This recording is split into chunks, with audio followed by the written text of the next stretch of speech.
ठाकुर जी की शरणागति के लिए मुहूर्त, आप मुहूर्त देखने बैठे, मुहूर्त कब का निकला? बोले 4 दिन बाद आपका मुहूर्त है और 4 मिनट बाद ही प्राण चले गए तो फिर क्या करोगे? रामानुजाचार्य जी महाराज को जब दीक्षा नहीं मिल रही थी तो अपने गुरुदेव से जाकर के इन्होंने कहा कि आप मुझे दीक्षा क्यों नहीं दे रहे हैं, आप दिन ब दिन टाल क्यों रहे हैं, कल देंगे, परसों देंगे, 1 महीना बाद देंगे।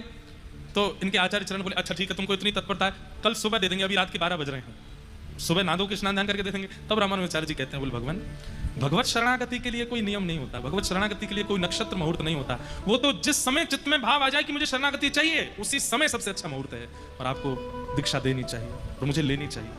अब हाँ, ये बात अलग है कि वही बात आज हम उनकी गजल गा रहे थे ना, मेरा काम है प्रस्तुत करना, मेरा काम है निवेदन करना, गुरु का काम है स्वीकार अस्वीकार करना।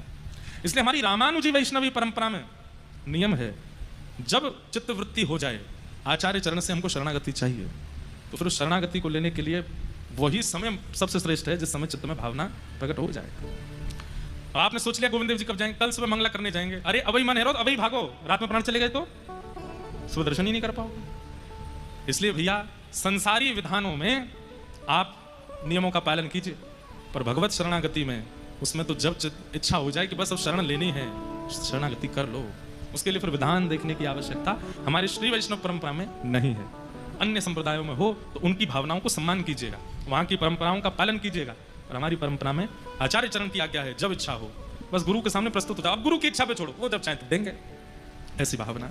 रामानुजाचार्य जी का प्रादुर्भाव हुआ, 16 वर्ष की आयु में आपने विवाह कर लिया, 16 वर्ष की आयु में आपका तेज मांबा नाम की एक सुंदर प्रवीण कन्या के साथ में आपका विवाह हुआ। कुछ वर्ष बाद आपके पूज्य पिताजी महाराज का भगवत धाम गमन हो गया। तब अपनी माताजी को और अपनी पत्नी को लेकर के आप श्री कांचीपुरम चले गए, और वहां जाने के 2 कारण थे, एक तो कांचीपुर स्वामी जी का सत्संग करना है, और दूसरा आपका था कि अद्वैत वेदांत के प्रकांड पंडित श्री यादव प्रकाश जी से ब्रह्म सूत्र का ज्ञान लेना है। इन 2 कारणों से आप कांचीपुरम चले गए।